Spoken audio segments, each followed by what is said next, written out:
university structures. So part one is on Weber and scholarship. So you can see on the slide, this is Weber on disenchantment. In 1917, Max Weber was invited by a group of university students in Munich to launch a lecture series on intellectual work as a vocation. The students were members of the Free Student Alliance, a group that championed the idea of intellectual work and the pursuit of knowledge for its own sake, with the goal of Bildung, or moral education, and academic freedom. And it did this during a time when these ideals were under pressure from disciplinary specialization, state intervention, market pressures, and a world war. Addressing about 100 students in a lecture hall, Weber delivered an address that was surely unwelcome to these students given their sensibilities and commitments. Because rather than give a defense of the lofty ideals that motivated Humboldt to start his university in Berlin a century prior, Weber gave an account of scholarship as mere expertise, undertaken in a spirit of infinite progress that is not aimed at anything ultimately meaningful or fulfilling. Weber articulates his remarks on scholarship within his more general diagnosis of modernity as a period of disenchantment. So he writes, and this is on the slide, increasing rationalization and intellectualization does not mean a greater knowledge of the conditions under which we live. Rather, it means something else. The knowledge or belief that we could find out if we wanted to, that in principle, there are no mysterious, incalculable forces intervening in our lives, but instead all things in theory can be mastered through calculation. It means the disenchantment of the world. Unlike the savage, for whom such mysterious forces exist, we no longer need to adopt magical means to control or to pray to the spirits. We make use instead of technology and calculation.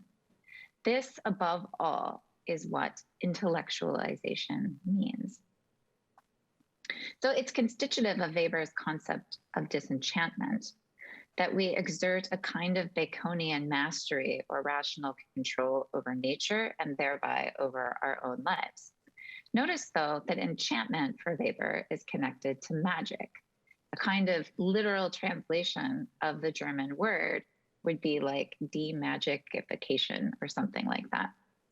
And whatever is magical on this view, it seems, is whatever cannot be shoehorned into the ontologies, epistemologies, and calculative forms of rationality that you find in the natural sciences. And the university, then, is an institution that inevitably reflects this basic condition of modernity. And it's within this larger framework of disenchantment, which Weber describes just as fact, that he gives an account of scholarship as specialized expertise. So he argues to the students that in the present era, this is the next slide, what primarily shapes the psychology of anyone who pursues an academic calling is the fact that scholarship in both the sciences and the humanities has entered an apparently permanent phase of specialization, unlike any that has gone before it. This specialization is not only the institutional reality, but it shapes the scholar's own experience, right? His own experience of his work. And it follows from this, according to Weber, that we can feel sure we have achieved something of real scholarly value only if we have specialized to the utmost degree. Whenever we do work that infringes on neighboring scholarship, we must resign ourselves to knowing that at best, we have supplied useful questions to that expert, questions which may not have occurred to him so easily from his own specialized expertise, but that our answers must necessarily have remained woefully incomplete. So Weber argues that the scholar is a kind of professional expert who labors in the service of self-understanding and to increase our general repository of objective facts.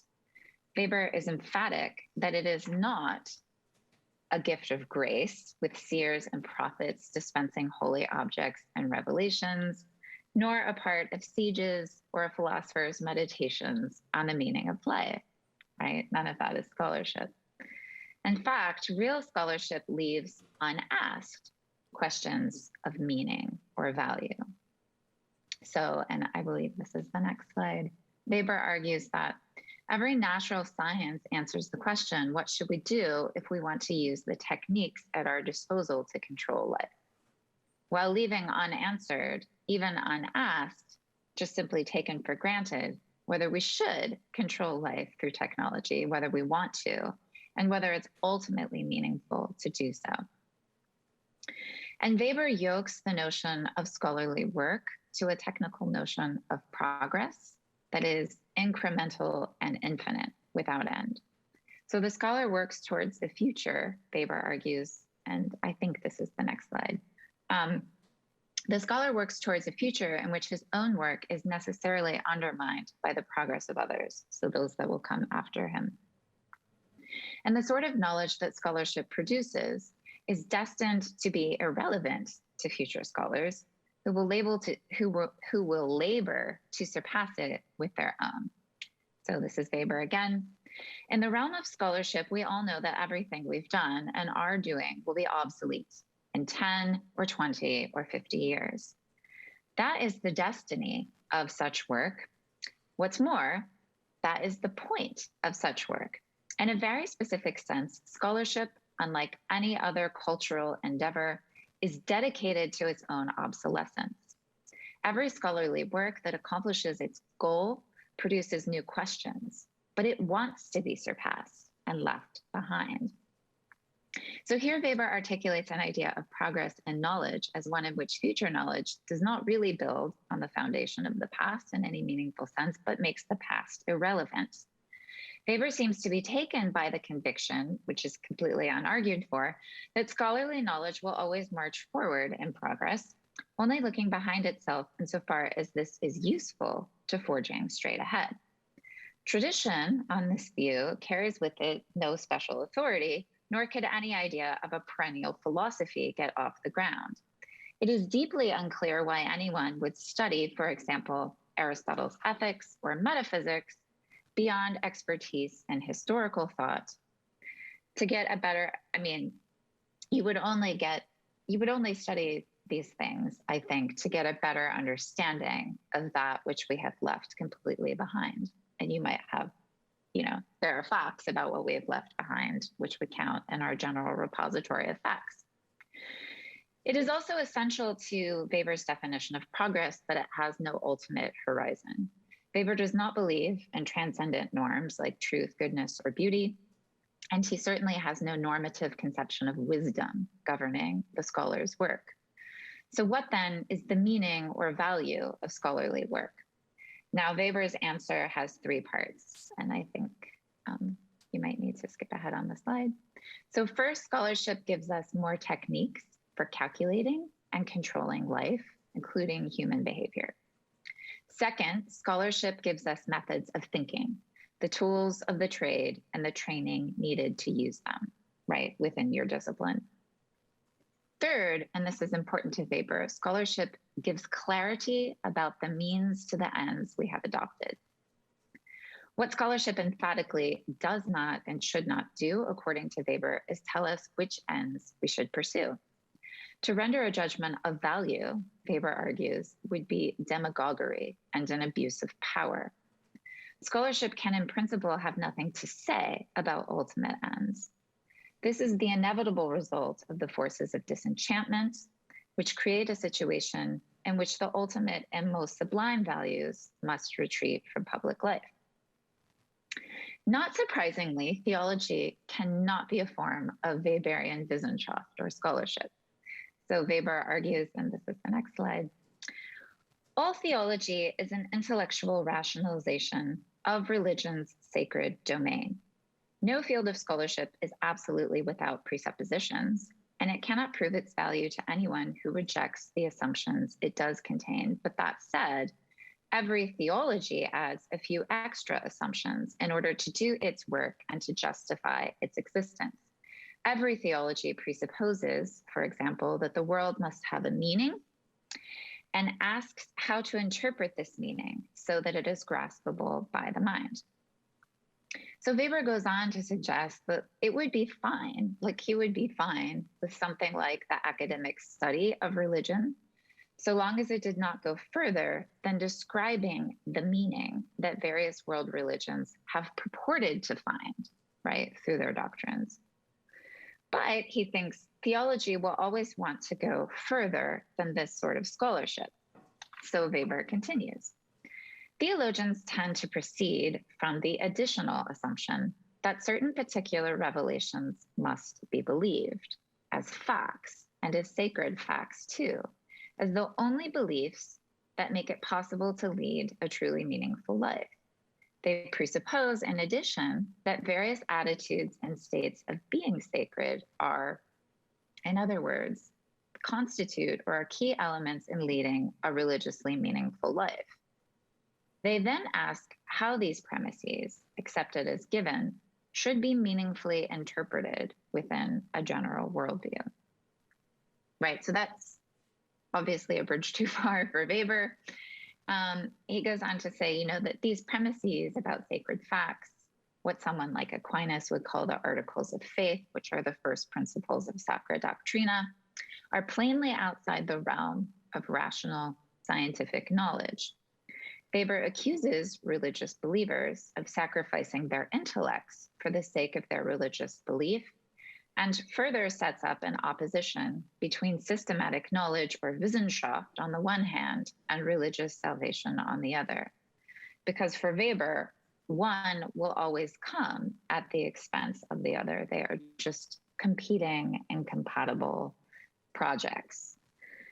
So Weber leaves us a model of scholarship and university teaching and learning in which judgments of value not only have no place, but make no sense.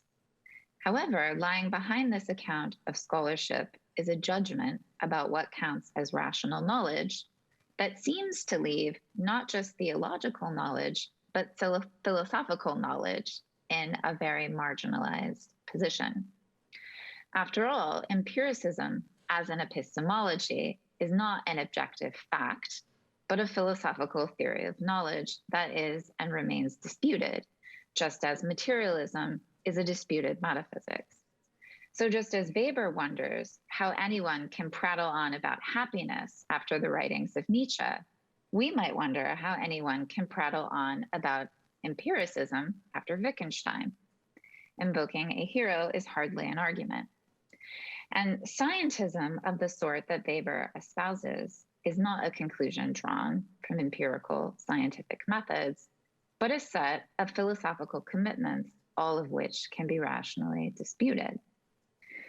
I think to a certain extent, we are all Weberian scholars now, but obviously not because we have chosen to live and work under this self-conception.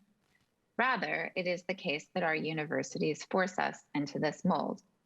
Universities are now in the knowledge production business, where knowledge production is understood in terms of discrete, measurable, isolated outputs.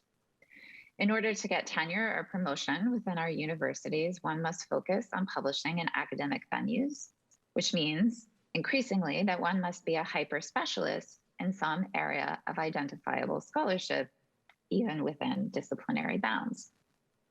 The tenure and promotion process is all but designed to ensure that we remain in our disciplinary silos. Most of us have no idea what is going on in other departments because we have no incentive to know and nothing but bureaucratic obstacles standing in the way of finding out. Even undergraduate education is now, in most contemporary universities, merely a prologue to specialization and professionalization, since its measure of success is all too often its effectiveness in preparing its students for admission to graduate or professional schools. This is, I would like to suggest, an especially poor model for the discipline of philosophy, which in the contemporary university is just one discipline alongside others with no special job or function. Ultimately, for the philosopher, unfortunately for the philosopher, we're not properly scientific experts, and we work on topics that most people have never heard of and that seem frankly useless, such as metaphysics or epistemology. The value of philosophical reflection on being or knowledge is increasingly opaque to the denizens of the university, to students, to administrators, but perhaps even to ourselves. After all, I find that when pressed to defend our existence in university life, philosophers often resort to uninspired and unconvincing boilerplate about the importance of critical thinking, or increasingly, the outline of a questionable political or social agenda that philosophical reflection might usefully advance. Long gone are the days when philosophers were willing to speak of themselves as striving for something like wisdom. We philosophers produce our research outputs like everyone else, and hope that by the gratuitous grace of those with institutional power over us, we can be allowed to carry on our labors quietly, despite the fact that our majors have dwindled to almost nothing. However, so long as the Weberian ideal of scholarship prevails in our universities, philosophy, I think, will remain threatened and marginalized. Weber's narrow vision of scholarship, which leads him to deny theology a place in our universities, equally works, I think, against philosophy. If what the university gives is credentialized expertise, then philosophy will always appear as a quirky boutique option at best. Perhaps the philosopher might someday soon find herself next to the theologian, thoroughly marginalized, disrespected, or even booted out of the university entirely. Current trends in higher education should make the philosopher more worried that her fate may mimic the theologians soon enough. Okay, so now I want to move on to part 2, Newman, the university, and universal knowledge. So we will only feel the force of Weber's argument if we accept his account of disenchantment as a powerful sociological, cultural, and historical process that inevitably shapes university life as it does all of modern life.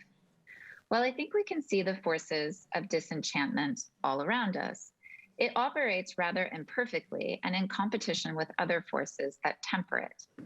Furthermore, we are not merely passive subjects of sociological, cultural, and economic forces. We are agents who have the ability to think and act as individuals and as a political collective.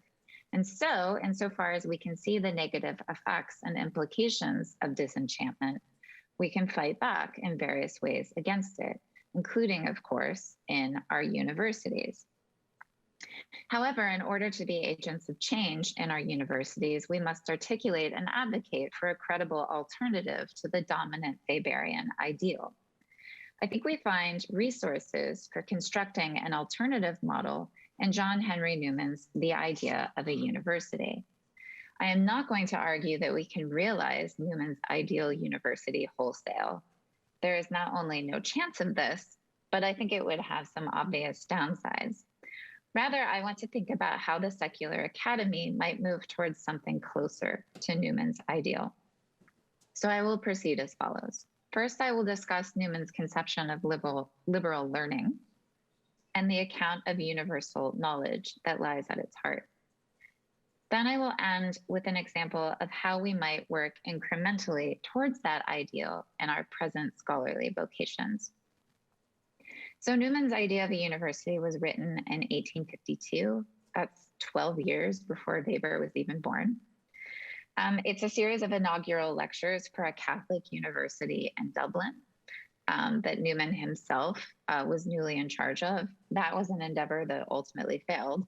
So it's not like we can point to the university as a success story. It did not work out that way.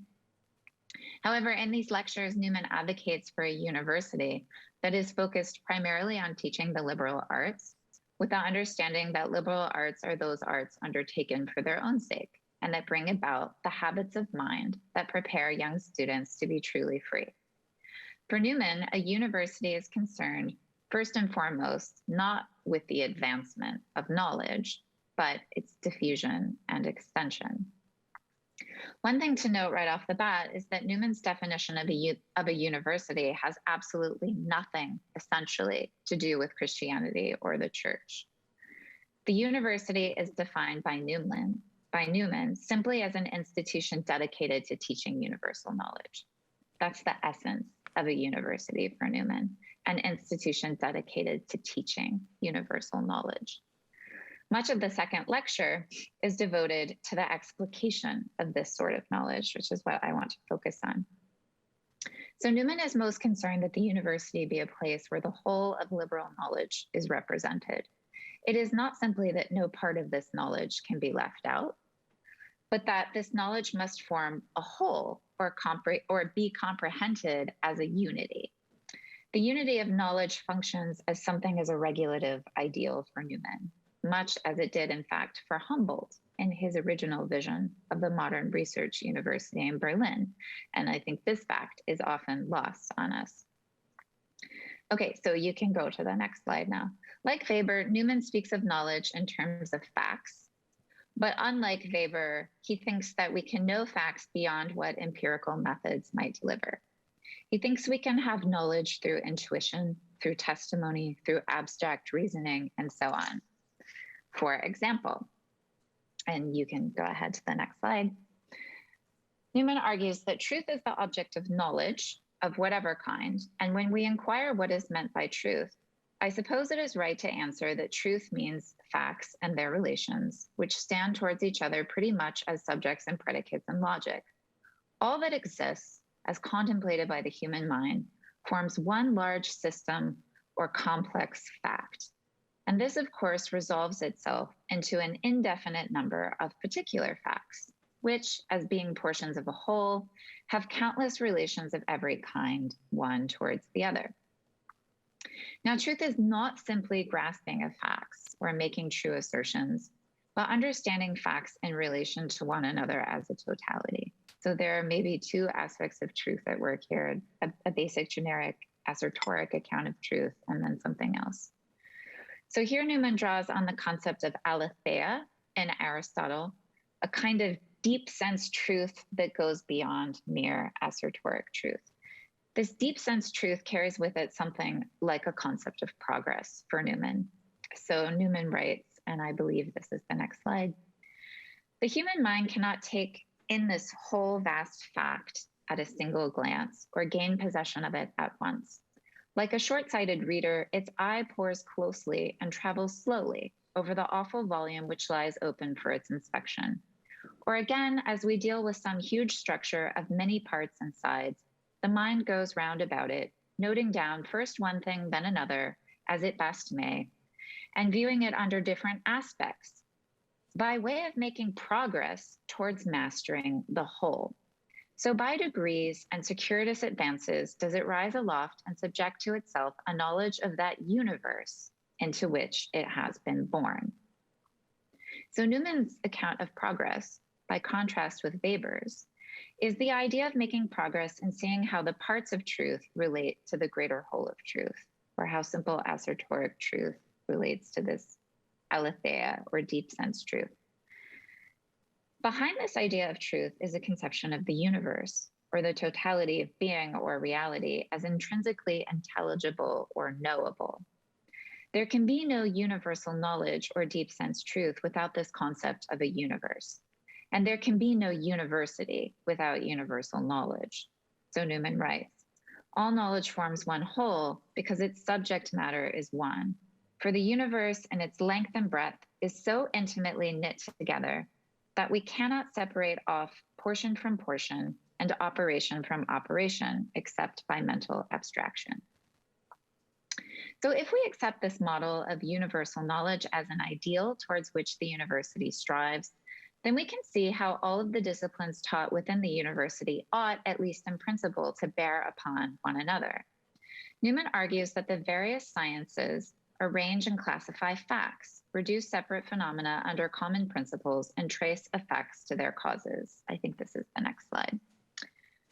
Inasmuch as the sciences are forms of knowledge, they ought to be able to communicate with other sciences their results in order to contribute to universal knowledge. Each science then must understand itself to be incomplete without the other sciences within the university, and each must recognize the respects in which the other sciences are contributing to the whole of universal knowledge.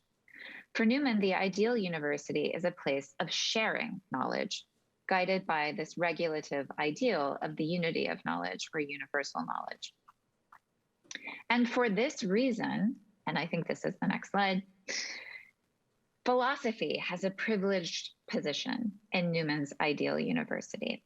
So he argues that the comprehension of the bearings of one science upon another and the use of each to each and the location and limitations and adjustment and due appreciation of them all, one with another, this belongs to a sort of science distinct from them all, and in some sense, a science of sciences, which is my own conception of what is meant by philosophy, in the true sense of the word, and of a philosophical habit of mind. So ultimately, what Newman wants is for philosophical or universal knowledge to be communicated within every single university discipline. He argues that when we move towards philosophical knowledge of what we study, only then can we begin to see how the different disciplinary truths are related to one another and how the truths they reveal form a unified body of knowledge that is consistent within itself. Finally, Newman presents many, many arguments to the effect that we cannot subtract theology from the university and still believe that a unified body of knowledge is possible, since God is the only coherent source of the sort of unity and order that universal knowledge presupposes. In short, without a universe, there can be no university.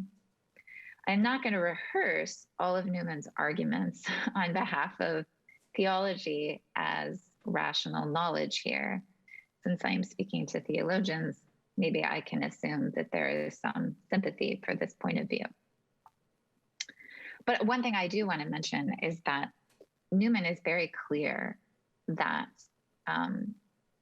for theology to have a place in his ideal account of the university, faith must be understood as an intellectual virtue, as something that perfects the intellect by bringing about genuine knowledge.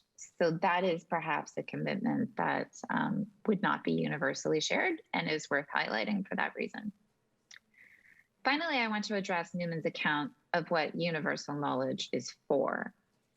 It is for truth, of course, but how does Newman try to sell this to his potential benefactors, which are, of course, his audience in these lectures?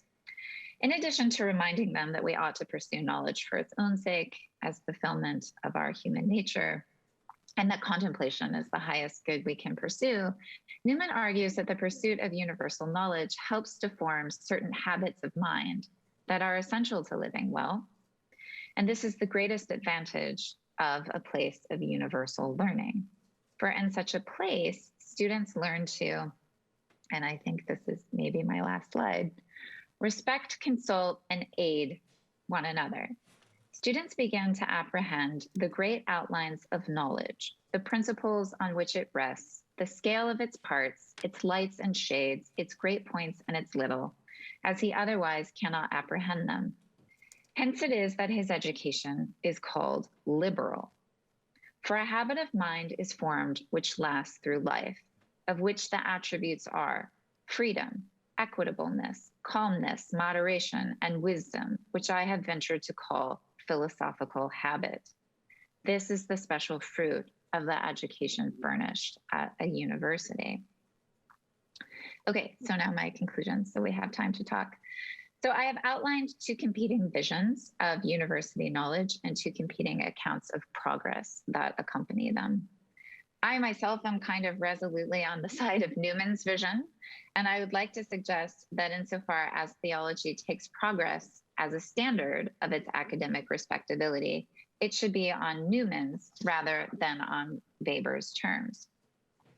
And then just in closing, maybe I can draw a little bit on my own experience as evidence for this final claim. So for the past 8 years, I've been engaged in interdisciplinary projects. And in particular, for 3 years, I ran a multi-million-dollar research program that drew on work from cognitive science, personality psychology, behavioral economics, philosophy, and theology in order to advance understanding of how happiness relates to virtue and meaning in life.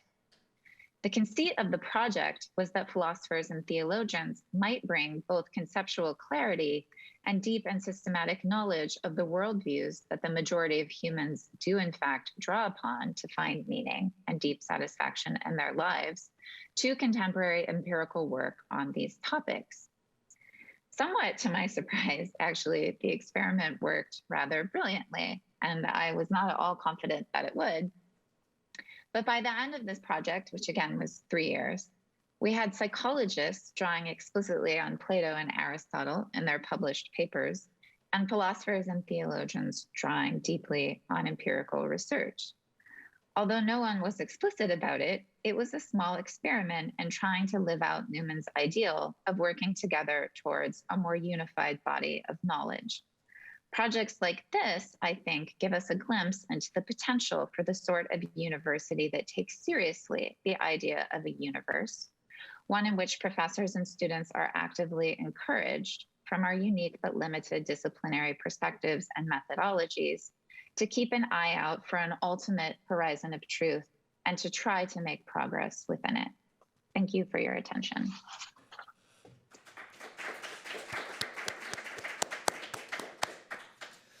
Thank you so much. Thank you so much, Dr. Frey, for a clear contribution in which you actually explore and compare the contributions of two pivotal figures in the history of thinking about the vocation of the academy and university, and then drawing some conclusions from that comparison. Thank you so much. We do have actually half an hour for Q&A, for questions, for comments, for discussion. So who would like to ask a first question? This can be done